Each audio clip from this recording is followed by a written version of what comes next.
Sebentar. Ya, saya mengambil tema jauh di mata, dekat di hati.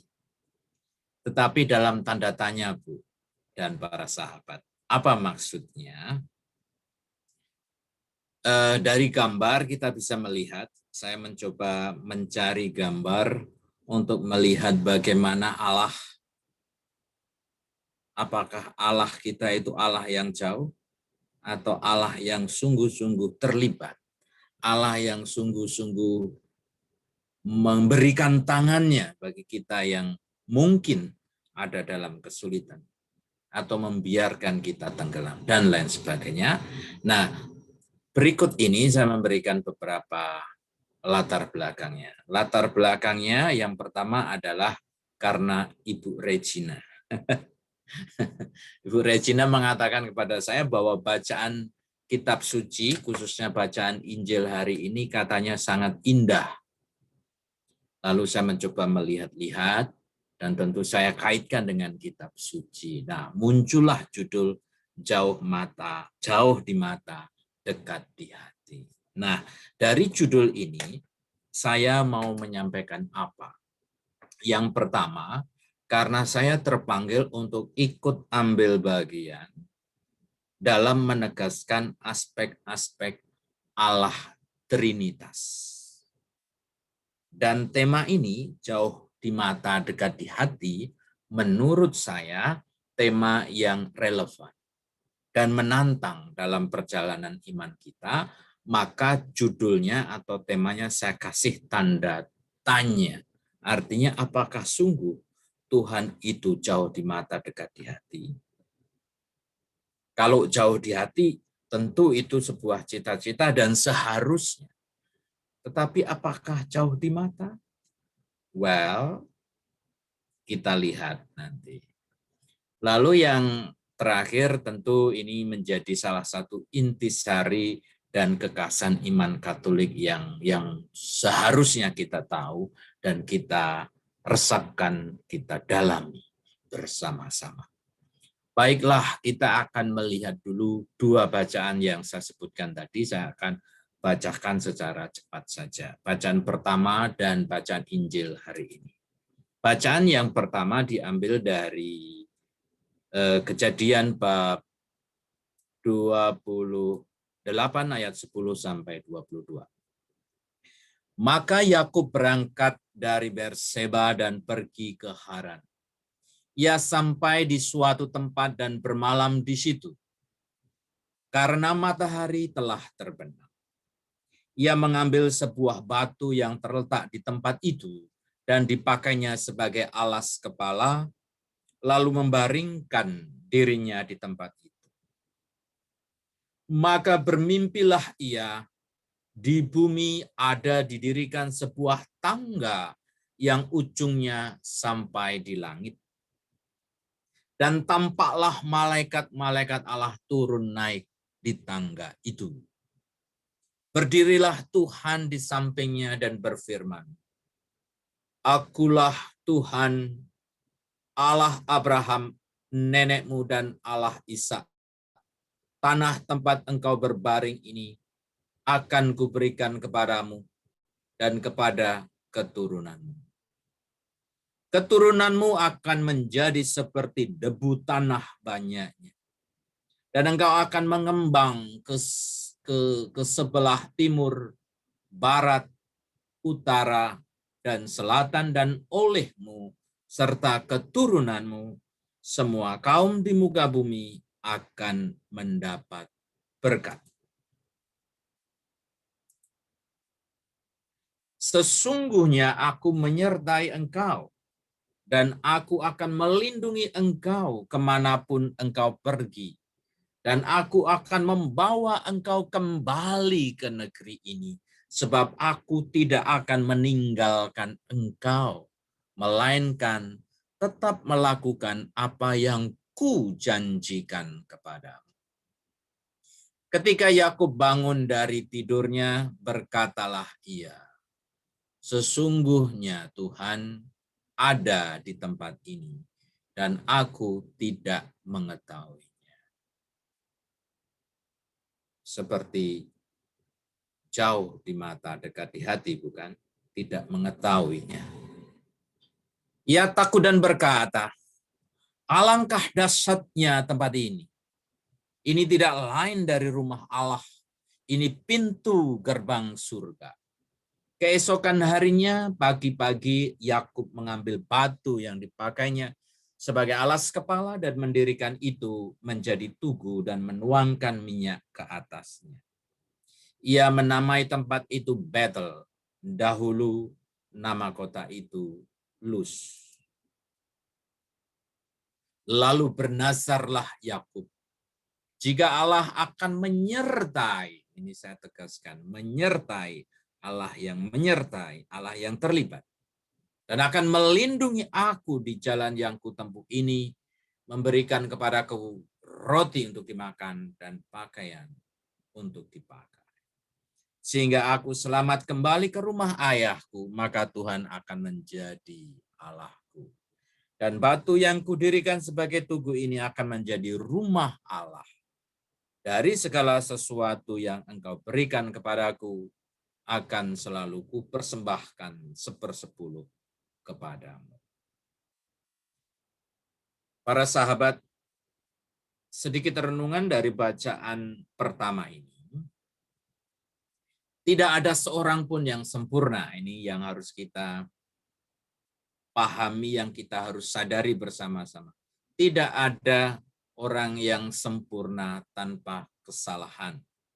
Tentu kalau kita mau melihat manusia yang sempurna, ya Bunda Maria. Yesus tidak masuk kategori ini karena dia juga sekaligus Allah. Jadi Bunda Maria bagi saya adalah manusia sempurna. Tetapi selebihnya kita semua adalah orang yang penuh cacat celah. Sehebat apapun kita tetap manusia yang memiliki kelemahan dan kekurangan, dan itu ditampilkan dalam diri Yakub dalam bacaan ini. Kekurangan ini bisa saja menimbulkan dampak negatif dalam setiap pengambilan keputusan dalam hidup. Dan itu terjadi dalam diri Yakub. Bahwa sebetulnya dalam bacaan pertama ini tadi, sebetulnya Yakub itu kan lari. Bukan lari karena hobi untuk menjaga kesehatan, tapi lari dari kenyataan. Menghindari kenyataan. Menghindari tanggung jawab. Menghindari ancaman dan dendam kesumat. Karena dia telah menipu Esau dan orang tuanya. Yakub melarikan diri ke rumah pamannya Laban. Pelarian Yakub merupakan dampak dari kesalahannya memahami berkat dan janji Allah.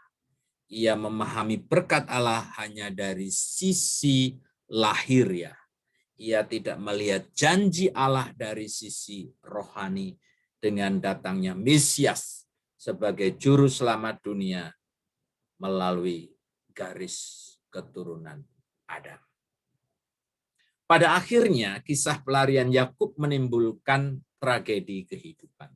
Ia harus berpisah seumur hidup dengan ayah yang telah ditipunya dan ibu yang menyayanginya.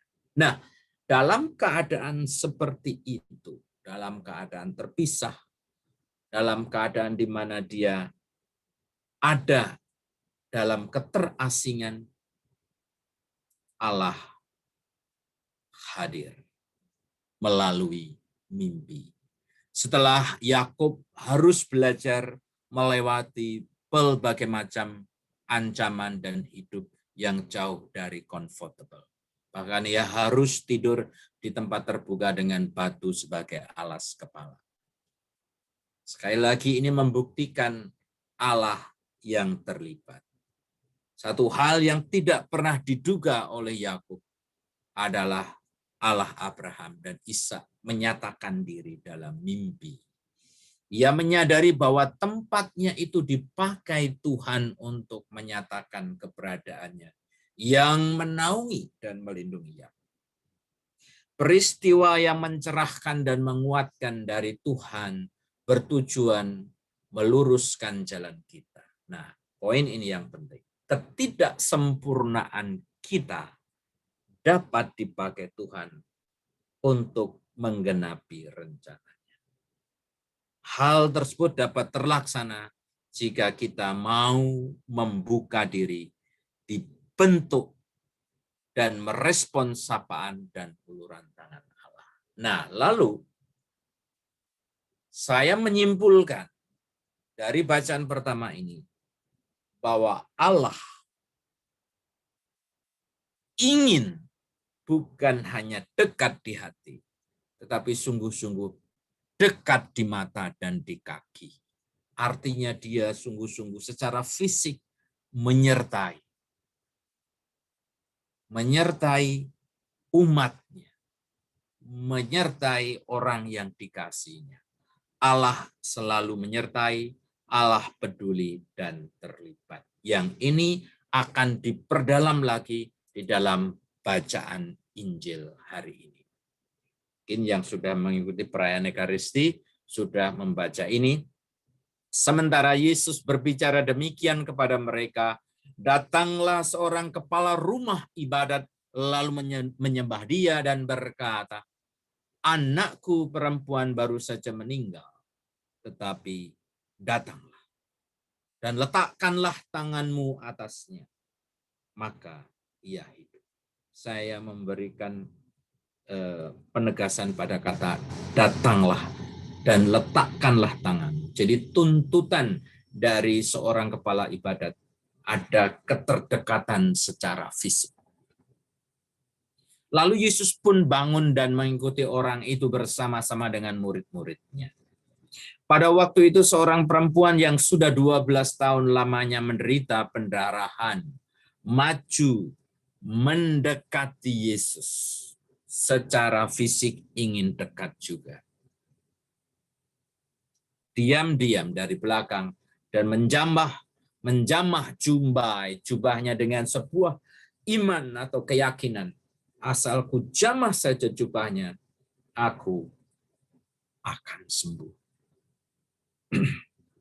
Sebuah ungkapan iman yang luar biasa dari si perempuan ini. Tetapi Yesus berpaling dan memandang dia serta berkata, teguhkanlah hatimu, hai anakku, imanku telah menyelamatkan engkau.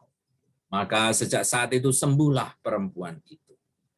Ketika Yesus tiba di rumah kepala ibadat dan melihat peniup seruling dan orang banyak ribut, berkata ia, pergilah karena anak ini tidak mati tetapi tidur. Tetapi mereka mentertawakan Yesus. Setelah orang banyak itu diusir, Yesus masuk dan memegang tangan anak itu. Lalu bangkitlah anak itu. Maka tersiarlah kabar tentang hal itu ke seluruh daerah kita. Sekali lagi saya tegaskan, Yesus masuk, Yesus mendekat, Yesus ingin memberikan diri secara fisik dekat. Yang sebetulnya tidak secara fisik pun Yesus mampu. Seperti dalam beberapa perikop sebelumnya ketika seorang kepala army atau tentara, dia mengatakan bahwa pelayanku sedang sakit. Lalu dia mengatakan, enggak perlu datang ke rumah saya. Bersabdalah saja maka akan sembuh. Jadi sebetulnya seandainya pun Yesus tidak perlu mendekat, dengan kuasanya ia mau. Tetapi kerinduan dia, kemauan dia adalah ingin selalu dekat. Nah, sekarang dalam masa pandemik ini mungkin kita juga bisa membalik.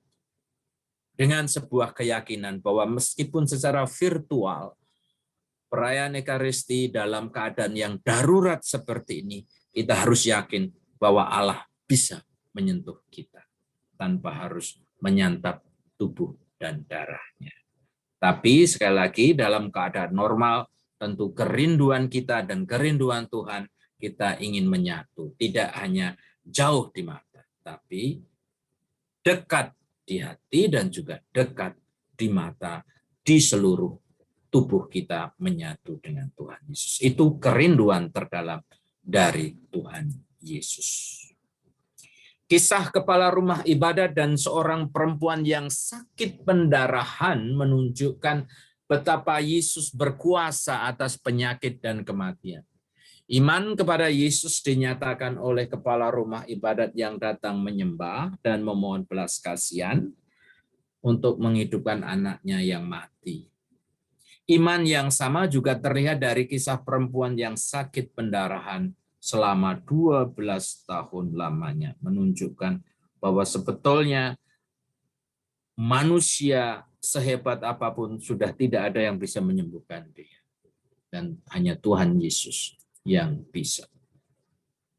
Iman menuntun seseorang kepada sebuah tindakan konkret. Nah, ini yang penting.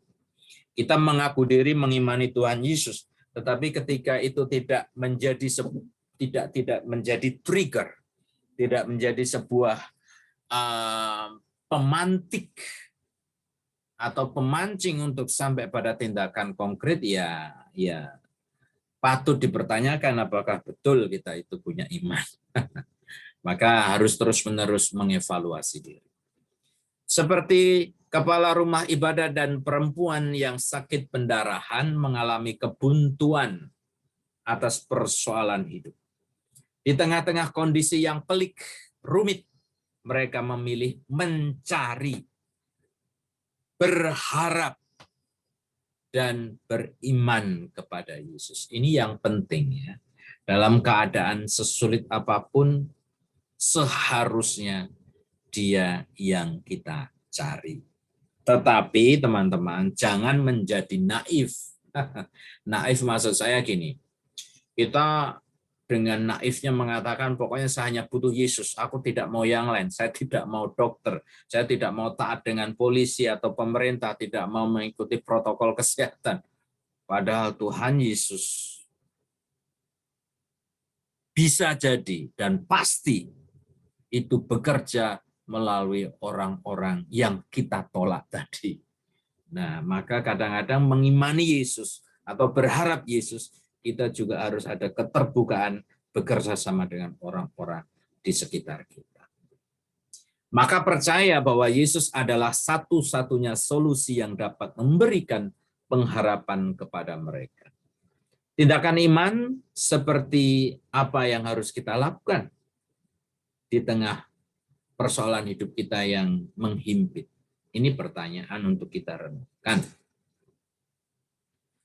Problem kehidupan dapat menyebabkan seseorang kehilangan iman kepada Allah, termasuk dalam pandemi yang berkepanjangan ini. Barangkali ada yang kehilangan harapan. Barangkali mereka goyah, mereka melihat gereja atau agama tidak lagi menjadi sebuah sumber yang memberikan kenyamanan atau rasa aman. Karena di dalam gereja pun tidak steril adanya virus. Bahkan di Hong Kong, khususnya orang lokal yang tidak percaya Tuhan, yang tidak punya agama, mereka menyoroti gereja itu sumber penyakit. Sumber di mana awal mula virus berkembang. Kadang-kadang kita dikambing hitamkan. Kita lupa bahwa Allah dalam Kristus mampu membawa kita keluar dari permasalahan yang ada. Asalkan kita datang memohon berserah kepada Tuhan. Nah, ini kata asalkan kita datang ini. Harus ada effort gitu. Kita berharap kepada Tuhan, pasrah kepada Tuhan. 100%, tetapi kita tidak ada effort dari usaha kita, ya mohon maaf, kadang-kadang rahmat Allah itu tidak akan bekerja tanpa campur tangan kita. Seperti misalnya Tuhan Yesus Injil Minggu kemarin, dia tidak membuat banyak miracle di kampung halamannya karena memang orang menolaknya, orang tidak punya iman. Hanya ketika mereka menerima sesuatu yang datang dari Allah akan terjadi. Nah, ini yang menjadi penting, tetapi sekali lagi ini yang ingin saya garis bawahi. Allah kita itu Allah Emmanuel, Allah yang menyertai.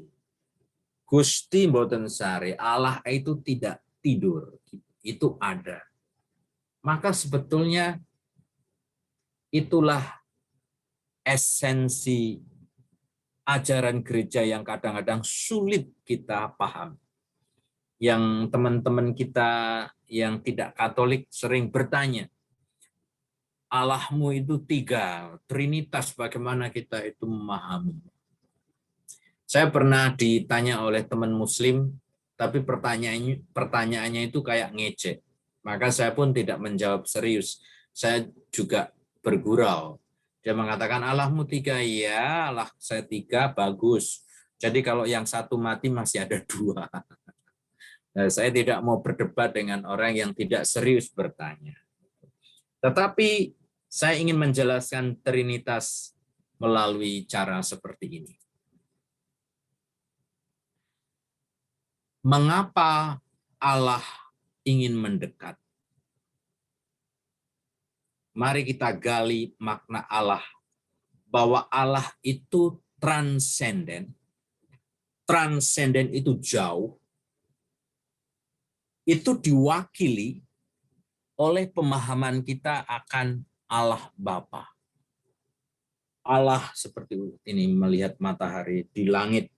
Allah jauh di sana. Kalau saudara Muslim mengatakan Allah Akbar, Allah Akbar. Karena Allah Maha Besar, Allah Maha Kuasa, Allah Maha Jauh.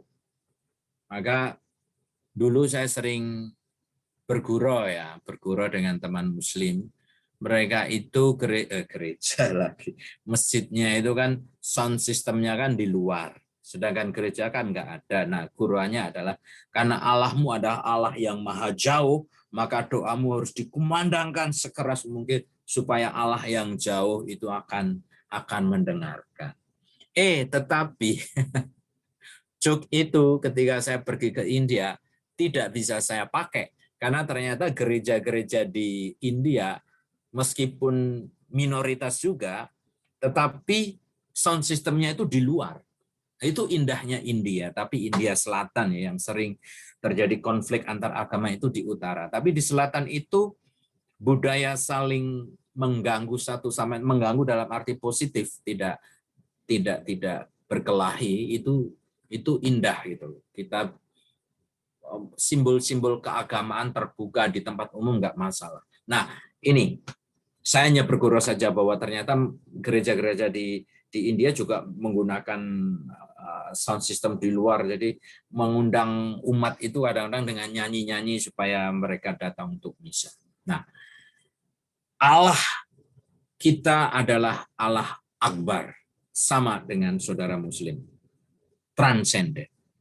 Tetapi good news-nya bagi kita adalah Allah yang maha besar, maha tinggi, maha kuasa itu berkenan hadir di tengah-tengah kita. Menjadi manusia. Sama dalam segala hal, kecuali dalam hal dosa. Itu yang kita sebut Allah imanen dan nantinya Roh Kudus yang ada dalam kehidupan kita. Imanen artinya sangat dekat menyatu dengan kita dalam diri Allah Putra dan Roh Kudus. Nah, memahaminya saya ingin membuat cerita ini, kisah burung gereja dan lonceng gereja. Saya tidak tahu apakah para sahabat pernah mendengar cerita ini atau tidak. Kalau pernah, ya ini penyegaran. Ini cerita reka-reka saja sebetulnya, tetapi maknanya sangat dalam. Jadi ada sepasang suami istri yang sudah tua. Yang perempuan itu sangat rajin ke gereja, setiap hari ikut misa, berdoa dengan Tuhan, dengan kepasrahannya. Sementara yang laki-laki, bapak-bapak ini, dia tidak lagi ke gereja, tidak lagi percaya Tuhan, tidak lagi berdoa sendiri karena juga dia tidak bisa memahami ajaran gereja. Bagaimana mungkin Allah kok menjadi manusia? Jadi ajaran itu seperti sesuatu yang omong kosong. Nggak mungkin Allah kok menjadi manusia. Nah, maka dia tidak pernah lagi ke gereja. Karena kebetulan itu adalah malam Natal, nah istrinya yang sudah lama tidak mengajak suaminya, kembali mengajak yuk ke gereja karena ini Natal. Natal adalah misa yang spesial. Tapi tetap suaminya tidak mau berangkat. Dan ini di Eropa, seperti kita ketahui, 25 Desember adalah musim dingin. Maka sementara istrinya pergi ke gereja, dia di rumah saja menghangatkan rumahnya dengan api, gitu kan. Nah, selama dia menghangatkan diri di dekat api, dia melihat ada burung gereja. Burung gereja itu hinggap di jendela rumah. Kedinginan. Ketika melihat burung itu, Bapak ini tergerak oleh belas kasihan untuk menolong burung itu.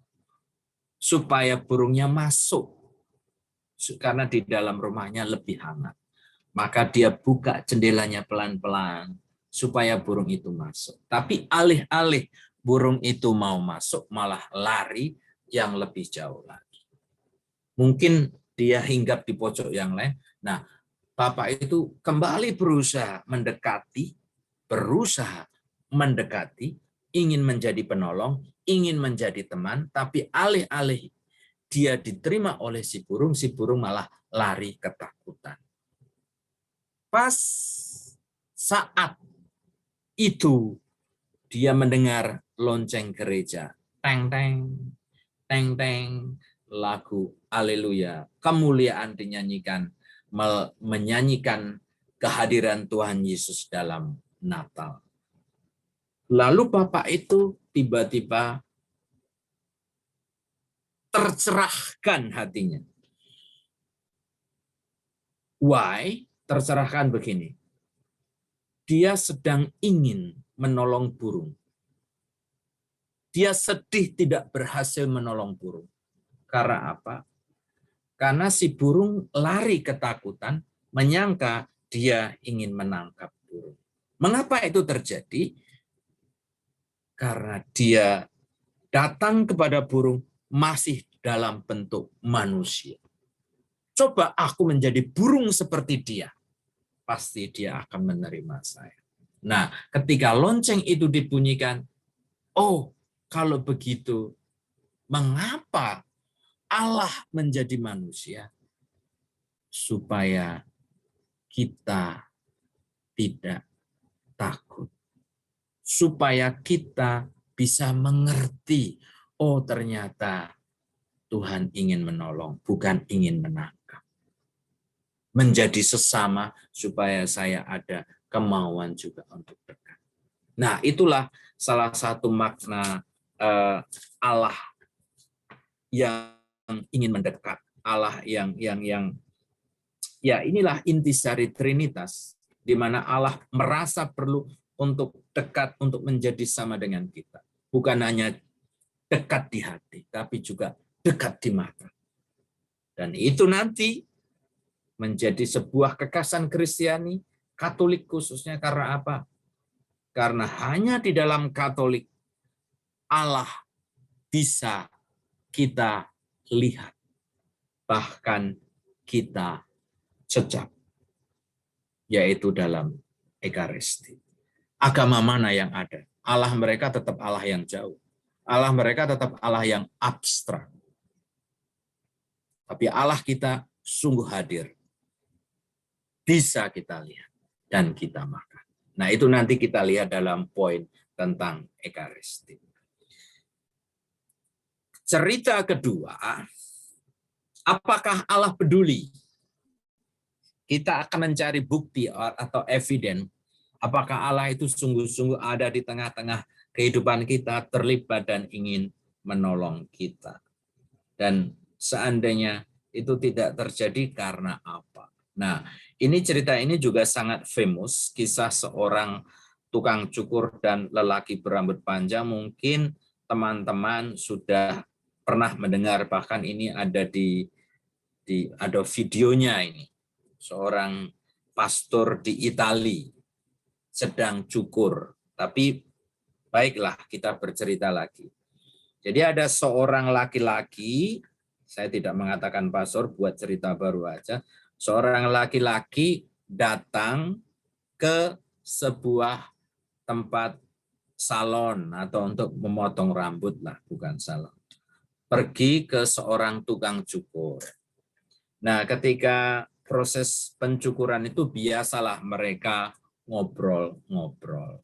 Sampai pada titik ketika tukang cukur mengatakan, aku tidak percaya akan adanya Tuhan. Mengapa? Yang dicukur bertanya. Kalau Tuhan itu ada, mengapa ada kesengsaraan di bumi ini? Mengapa ada kejahatan? Lihatlah dari sini, dari jendelaku, ada banyak kemiskinan, ada banyak orang kelaparan, ada banyak orang dalam kesusahan. Kalau Allah ada dan Allah adalah Allah yang penuh cinta seperti yang kamu imani, pasti Dia terlibat. Lelaki yang dicukur itu kebingungan juga untuk menjawab, tetapi dia berusaha untuk meyakinkan diri tanpa bisa meyakinkan tukang cukur bahwa Allah itu Allah yang terlibat. Nah, setelah dia dicukur, rapi rambutnya, lalu dia membayar dan dia pergi. Tetapi di depan tempat cukur itu dia melihat di pinggir jalan ada seorang laki-laki berambut panjang yang tidak teratur. Karena ada rambut panjang yang sangat teratur dan kelihatan cakep. Tuhan Yesus kan rambutnya panjang. Ada orang yang berambut panjang tidak beraturan seperti layaknya gelandangan atau orang gila lah. Itu duduk di pinggir jalan, deket tukang cukur. Deket. Tetapi mengapa kalau dekat dengan tukang cukur kok masih ada orang berambut panjang seperti ini? Semestinya kan dia bisa dicukur. Nah, maka dia timbul idenya. Dia kembali lagi ke tukang cukur itu lalu mengatakan, saya yakin Allah itu ada. Saya punya buktinya. Apa buktinya? Buktinya saya yakin bahwa kamu itu sebetulnya tidak ada. Bahwa sebetulnya tukang cukur itu tidak ada. Are you kidding me? Dia bilang gitu. Kamu sudah saya cukur. Ini buktinya rambutmu sudah rapi. Dan ini guntingnya. Ini rambutmu masih saya sapu dan lain sebagainya. Terus dia mengatakan, kalau kamu ada, kalau kamu sungguh-sungguh tukang cukur, kalau sungguh-sungguh kamu eksis, mengapa kamu membiarkan laki-laki di depan tokomu ini, di depan tukang rumahmu ini, kamu biarkan rambutnya tidak teratur, rambut panjang, seperti itu. Lalu tukang cukur dengan tertawa mengatakan, ya, masalahnya kan dia tidak datang ke sini, maka saya tidak akan mencukur. Lalu lelaki itu mengatakan, that is exactly why ada kemiskinan, ada kejahatan, ada kesengsaraan. Bukan karena Allah tidak ada, tetapi karena kita tidak mau berharap atau datang kepada Tuhan. Jadi kembali kepada bacaan tadi. Allah itu ada. Allah itu selalu menyertai kita. Persoalannya adalah adakah effort? Apakah ada usaha dari diri kita untuk mau datang? Kalau kita mau lihat gambaran prodigal son, anak yang hilang dalam kitab suci dari Injil Lukas itu lebih indah. Kan si anak yang hilang itu kan setelah berfoya-foya di kota lain dan setelah kelaparan, setelah dia menyadari dan ingin bertobat, dia pulang. Tetapi ketika masih jauh, bapaknya melihat anaknya pulang, dia tidak menunggu di pintu rumahnya. Dia lari menuju anaknya. Jadi ingat, anaknya datang, dia menyambut. Jadi ini seperti gambaran bahwa rahmat Allah bekerja sama dengan effort manusia. Kita berusaha ingin datang, lalu Allah menjemput. Tetapi ketika anaknya ini tidak mau pulang, ya Bapak juga tidak akan memaksakan untuk pulang. Nah, ini dia buktinya bahwa Allah itu sungguh dekat, ingin dekat kepada kita, bukan hanya dalam hati, tetapi juga secara kasat mata. Kalau mau dikaitkan dengan apa yang terjadi dewasa ini, untuk melihat apakah Allah itu masih bekerja hingga hari ini, ya kita lihatlah beberapa mukjizat di zaman modern. Nah, pasti saudara-saudari pernah melihat gambar ini kan? Ini gambar yang cukup fenomenal ini. Ini sebuah gereja kapel, sebetulnya bukan gereja paroki, di sebuah susteran di New Mexico. Pasti banyak yang sudah mendengar. New Mexico itu bukan di Meksiko, tetapi ini salah satu state di Amerika. Nah, susteran ini membangun sebuah kapel, tetapi entah kenapa arsiteknya itu tidak berpikir soal tangga. Jadi setelah gerejanya jadi, dan di atas itu ada tempat, mereka, ini ceritanya, tapi ini sungguh-sungguh Kak. Tapi versi yang saya dengar ini. Mereka lupa merancang tangga naik. Nah, akhirnya susternya mencari arsiteknya akhirnya nyerah, lalu cari tukang-tukang kayu di seluruh kota, tidak ada yang sanggup melihat kondisi interior gereja ini. Kayaknya tidak mungkin membuat tangga secara efektif kecuali mengambil tempat yang panjang, artinya menutup ruangan ini. Jadi dia berpikir seperti itu. Mereka tidak ada yang sanggup. Hingga akhirnya entah kenapa suster justru melihat seorang laki-laki tua mengangkut kayu-kayu dengan gerobaknya di depan susteran. Lalu suster bertanya, "Kamu siapa?" "Saya adalah seorang tukang kayu." Nah, lalu diajak ngobrol tentang ini, miraculousnya dia sanggup. Dan kok dilalah itu bahasa Jawa. Kebetulan suster kok langsung percaya. Padahal dia cuma melihat di jalan. Untuk gereja sebagus ini dikerjakan oleh yang orang-orang yang tidak dikenal itu kan cukup risky. Tapi anyway, suster menyerahkan kepada bapak tua itu untuk membuat tangga. Setelah tangganya jadi, setelah dibayar, saya tidak tahu apakah sungguh-sungguh dibayar, prosesnya ini saya membuat tambahan cerita.